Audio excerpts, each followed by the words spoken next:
নির্দেশ নির্দোষ ব্যক্তি যেন ভোগান্তির শিকার না হয়, সেটা হইলো আমার কথা। যে দোষী তার অবশ্যই বিচার হবে, যে দোষী তার অবশ্যই আইনানুগ ব্যবস্থা তার বিরুদ্ধে যাবে, যে দোষী সে অবশ্যই গ্রেফতার হবে। তার মন্ত্রীর পরেই যার স্থান সেক্রেটারি, তার বিরুদ্ধে একটা কমিশন হয়েছে, দুর্নীতির কমিশন। অভিযোগটা এই যে এসপিডিসি উনি টাকা খেয়ে বদলি করেছেন। আমরা তো ইনভেস্টিগেশনের রিপোর্টটাও আমরা জানি না, শ্বেতপত্র বের করা উচিত ছিল যে এই যে বোলডোজিং এর মাধ্যমে যেন জাতির এমন কোন জিনিস নষ্ট না হয়ে যায় যেটা জাতির ঐতিহ্যের সাথে সম্পর্কিত, ইতিহাসের সাথে সম্পর্কিত। আমি যেটা বলতে চাই, অপরাধী তিনি যেই হন, তার রাজনৈতিক পরিচয় যাই হোক, তার রাজনৈতিক রং যাই হোক, সেগুলো আমার বিচার্য বিষয় নয়।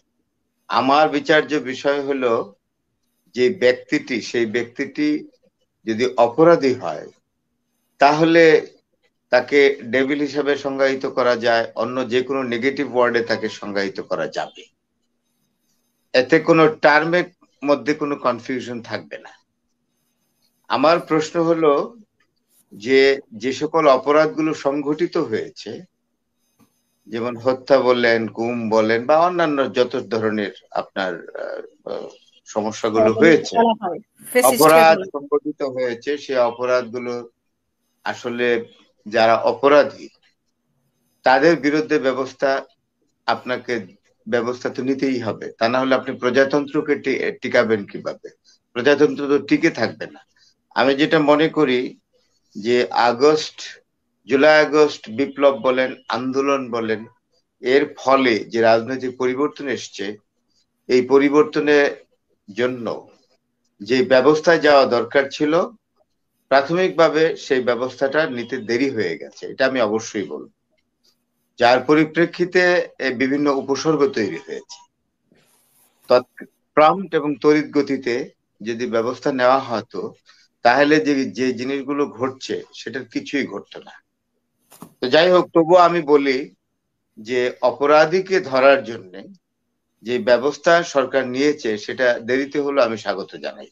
তবে আমি একটি কথা, সরকারের কাছে আমার একটা আবেদন থাকবে যে এই অপারেশনে যেন কোনো নির্দোষ ব্যক্তি যেন কোন রকম সমস্যায় না পড়ে, অর্থাৎ কোন নির্দোষ ব্যক্তি যেন ভোগান্তির শিকার না হয়, সেটা হইলো আমার কথা। যে দোষী তার অবশ্যই বিচার হবে, যে দোষী তার অবশ্যই আইনানুগ ব্যবস্থা তার বিরুদ্ধে যাবে, যে দোষী সে অবশ্যই গ্রেফতার হবে।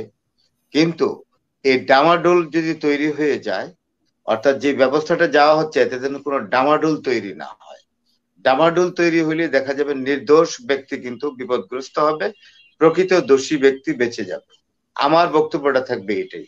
আমি বরাবরই আমার বক্তব্যে ক্লেরিফাই করেছি যে দোষী ব্যক্তি তিনি যদি আর্থিক কেলেঙ্কারির সঙ্গে যুক্ত থাকেন, তিনি যদি হত্যার সঙ্গে জড়িত থাকেন, তিনি যদি ক্ষমতা অপব্যবহারের সঙ্গে যুক্ত থাকেন, তাহলে অবশ্যই তার রাজনৈতিক পরিচয়টি এখানে বিবেচনায় আনা হবে না। ব্যক্তি বিশেষকে অবশ্যই বিচার করতে হবে। ওই ব্যক্তি বিশেষের অপরাধের জন্যই ব্যক্তির বিচার হবে। আমি মনে করি এই ফিলসফিতে যদি আগানো হয় তাহলে আপনি দেখবেন আপনার পরিস্থিতি যে অবস্থায় আছে তার চেয়ে অনেক একটা উন্নত পরিস্থিতির দিকে আমরা যাব। এখানে কিছু কথা বলা হয়েছে যে এখন 1300 বা 1300-র উপরে লোক ধরা হয়েছে, তারা কি রকম? তারা কি চনপটি নাকি তারা রাঘব বোয়াল? সে বিষয়টা হলো বিষয়। এখানে পলাশ সাহেব একটি চমৎকার কথা বলেছেন কিন্তু, যে আমাদের আশপাশেই কিন্তু রয়ে গেছে বড় বড় রাঘব বোয়াল। আপনি যদি আমলাদের কথা বলেন, তাইলে ওই যে ফেসিজমের কথা বলেন, একটি সরকার ফেসিস্ট হওয়ার জন্য কিন্তু এই আপনার বটম লেভেলের অথবা মিড লেভেলের আপনার পলিটিক্যাল অ্যাক্টিভিস্ট দ্বারা হয় না। সরকার ফেসিস্ট হয় কিছু অর্গানের মাধ্যমে। যেমন সরকার ফেসিস্ট হয় আপনার যদি আমলাতন্ত্র যদি সেই সরকারকে অন্যায়ভাবে সমর্থন করে, এক। 2 নম্বর, জুডিশিয়ারি যদি অন্যায়ভাবে সমর্থন করে। 3 নম্বর, আইন প্রয়োগকারী সংস্থা যদি অন্ধভাবে সরকারকে সমর্থন করে, তাহলে সরকার ফেসিস্ট হবে। সেই জায়গাগুলোতে, যেটা আমাদের মেহেদী হাসান পলাশ বলেছেন, সেই জায়গাগুলা কিন্তু প্রপারলি অ্যাড্রেস করা হয়নি। আপনি জানেন না যে এখনো যে আপনার ঘুষ খেয়ে ডিসি নিয়োগ করা হয়েছিল, এবং সেটা নিয়ে তো তুলকালাম অনেক, আপনি কমিশন পর্যন্ত হয়েছে, তাই না? Inquiry commission. তাহলে ইনকোয়ারি কমিশন যার বিরুদ্ধে করা হলো, তিনি তো বহাল তবিয়তে চেয়ারে আছেন, আমরা জানি। এবং it was a specific allegation against him. এবং ইনকোয়ারি রিপোর্টটা বা ইনভেস্টিগেশনের রিপোর্টটাও কিন্তু আমরা জানি না। তাইলে উনি এই যে পলাশ সাহেব যেটা বললেন সেটাই তো কথা। তাইলে একজন মানুষ, একজন সেক্রেটারির বিরুদ্ধে এটা আসলো, প্রজাতন্ত্রের একদম উঁচু শ্রেণীর একজন, অর্থাৎ মন্ত্রীর পরেই যার স্থান সেক্রেটারি, তার বিরুদ্ধে একটা কমিশন হয়েছে, দুর্নীতির কমিশন। অভিযোগটা এই যে এসপিডিসি উনি টাকা খেয়ে বদলি করেছেন। কই, আমরা তো ইনভেস্টিগেশনের রিপোর্টটাও আমরা জানি না, শ্বেতপত্র বের করা উচিত ছিল। তাইলে এই যদি হয় অবস্থা, তাহলে তো মুশকিল। তাইলে আপনি আন্দোলন বিপ্লবের যে ফসলটা সেটা তো ঘরে আসবে না। এবং নাগরিকরা যে স্বপ্ন নিয়ে মানে এই তরুণরা যে রক্ত দিল, তরুণরা যে এত মহাযুদ্ধ করলো বলতে হবে, রাষ্ট্রীয়ভাবে বলতে হবে, আন্দোলনের একটা মহাযুদ্ধ ছিল, এটা তো আমরা দেখলাম। আমি 69-এর গণ অভ্যুত্থানের পরে এরকম অভ্যুত্থান আমি আর দেখিনি। সবচেয়ে মানে আমি এটা স্বীকার করতে বাধ্য। I am giving absolutely without any confusion the confessional statement যে 1969-এর গণ অভ্যুত্থান এবং মুক্তিযুদ্ধের যে বিরাট আপরাইজিং হয়েছিল, এরপরে এই যে 5ই আগস্ট বা এর আগে যে কয়দিন যে আন্দোলন, এরকম আন্দোলন আমার জীবনে আমি বাংলাদেশে কখনো দেখিনি। যে এত ত্যাগ, এত রক্তদান, এর ফলে যে অবস্থাটার পরিবর্তন হলে, এই পরিবর্তিত অবস্থাটাকে যদি আমরা পজিটিভলি ব্যবহার করতে না পারি, তাহলে কিন্তু যে কমিটমেন্ট গুলো আছে যে নাগরিকদের এই সুবিধা থাকবে বা বৈষম্য দূর হবে, তার কোনোটাই কিন্তু হবে না। এটা আমাদের মনে রাখতে হবে। আপনি জেনে রাখবেন, বাংলাদেশের আমলাতন্ত্র অত্যন্ত করাপ্ট। পৃথিবীর অন্যান্য দেশের আমলাতন্ত্র এত করাপ্ট কিনা জানি না। এবং বৈষম্য বিরোধী আন্দোলনকে আমি পূর্ণ সমর্থন জানিয়েছিলাম। কেন জানেন? যে এই আন্দোলনের মূল প্রথম যে কথাটা ছিল যে সিভিল সার্ভিস পরীক্ষায় মেধার ভিত্তিতে নেওয়া হবে, কোনো কোটা টোটা করা নাই। আসলে সিভিল সার্ভিসের বডিটা অত্যন্ত গুরুত্বপূর্ণ রাষ্ট্রীয় প্রশাসনের ক্ষেত্রে। এটার পরিধি অনেক বিস্তৃত, অর্থাৎ টোটাল প্রশাসনের অবকাঠামোই সিভিল সার্ভিস যারা সদস্য তারা এটাকে মেনটেন করে।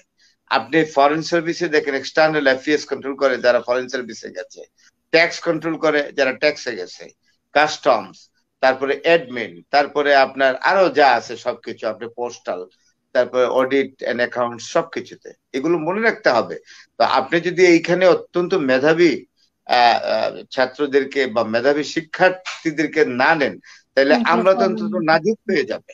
আপনি কেন একজন ভারতের প্রতিপক্ষ বা কাউন্টার পার্টকে বাংলাদেশের একজন সচিব ফেস করতে পারেন না? কারণ তো এইটা, কারণ এই যে কোটার মাধ্যমে, আমি কোটার সম্পূর্ণ বিরোধিতা তো করি না, যদি যৌক্তিক ভাবে যে কোটা থাকে অল্প থাকবে, কিন্তু এটা যদি কোটার ভিত্তিতেই সবটা চলে যায়, যারা 70 ভাগ 75 ভাগ বা 65 ভাগ, তাহলে এই যে বিউরোক্রেসিটা তৈরি হবে, it will be too weak, and this bureaucracy will not be able to face any counter from any counterpart coming across the border. এটা পারবে না তো কখনো। আমি প্রায়ই বলি এটা, আমি এমনও দেখেছি যে বাংলাদেশের ফরেন সেক্রেটারি, আমি স্পেসিফিক্যালি নাম বলবো না, ভারতের আর অন্য জায়গা থেকে যাওয়ার দরকার নাই, তো অন্য দূর দেশে যাওয়ার দরকার নাই, ওয়েস্টার্ন কান্ট্রিজে যাওয়ার দরকার নাই, ভারতের ফরেন সেক্রেটারির সঙ্গে পারে না, বা বাংলাদেশের অন্য কোনো সচিব ভারতের কোনো সচিবের সাথে ফেস করতে পারে না।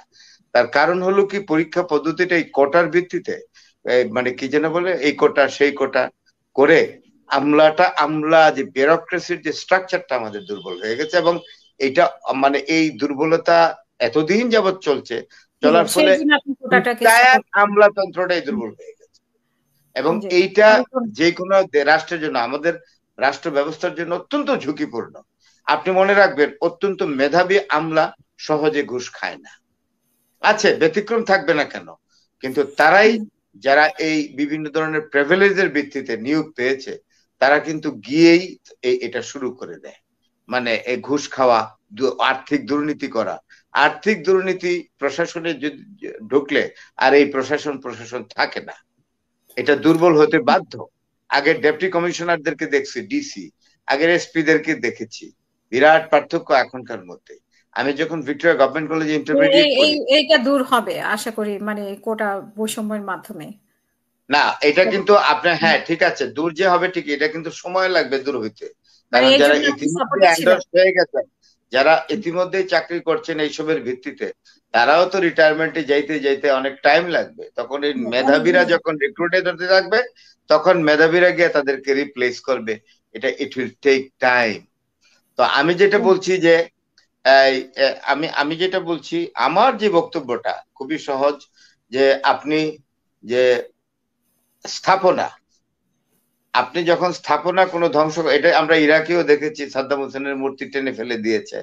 তারপরে আপনার লিবিয়াতে দেখেছি, আপনি কর্নেল গাদ্দাফির মূর্তি ফেলে দিয়েছে। সিরিয়ায় যে হাফিজ আল আসাদের ছেলে বাশার আল আসাদের গভর্নমেন্ট ফল করেছে, ফেলে দিয়েছে। এটা একটা কমোশন হবে, এটা অস্বীকার করার কোনো উপায় নাই, কমোশনটা হবে। তবে আমিও তো একটা বিশেষ বয়সে এসেছি।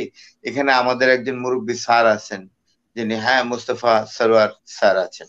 উনি আর আমার চেয়ে আরো স্পেসিফিক্যালি বলতে পারবেন যে এই যে বোলডোজিং এর মাধ্যমে যেন জাতির এমন কোন জিনিস নষ্ট না হয়ে যায় যেটা জাতির ঐতিহ্যের সাথে সম্পর্কিত, ইতিহাসের সাথে সম্পর্কিত, যার উপরে ভিত করে বা ভিত্তি করে ইতিহাস রচনা হবে, এই ধরনের ইতিহাসের উপাদান, এইগুলো যাতে নষ্ট না হয়। কারণ একটি জাতিকে পঙ্গু করার একটা মানে মানে বড় উপায় হলো তার ঐতিহ্য সম্বলিত উপাদানগুলো নষ্ট করে দেয়া।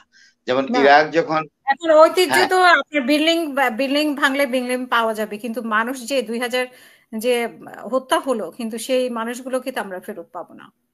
এই না বিল্ডিংটা এটা এটা নতুন করে আবার গড়ে না উঠবে না বা না না, বিল্ডিং 2000 মানুষ যে হত্যা হয়েছে তাদেরকে কখনোই ফিরে পাবো না, এটা ইরিপেয়ারেবল লস।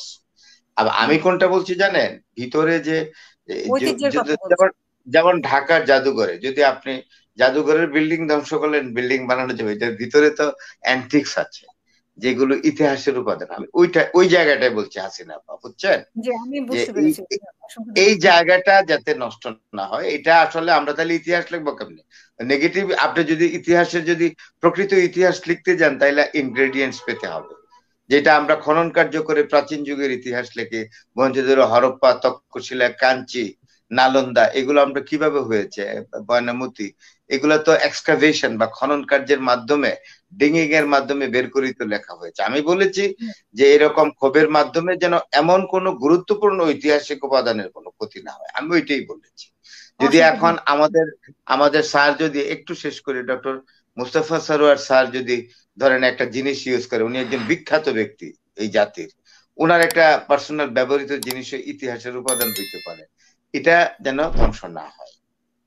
আমি ওই জায়গাটার কথা বলেছি। যে কোনো ভাবে রাষ্ট্র ব্যবস্থায় উলট পালট হবে, আপনার বিপ্লব হবে, আন্দোলন হবে, কোনো রেজিম অন্যায় করলে সেটার প্রতিবাদ হবে হুম। অবশ্যই। কিন্তু অবশ্যই প্রতিবাদ হবে, এই প্রতিবাদের ঢেউয়ে অনেক ধ্বংস পাশে যেন হবে, এরকম না হয় সেটা সেটা এটাও বলবো। মেনে নিতে হবে, আমরা মেনে নেই। হুম। তবে গুরুত্বপূর্ণ উপাদান যাতে নষ্ট না হয়, এটা আমি, এই আবেদন আমি রাখতেই পারি একজন নাগরিক হুম। হিসেবে, এটা আমি রাখতেই পারি। ধন্যবাদ। অসংখ্য অসংখ্য ধন্যবাদ।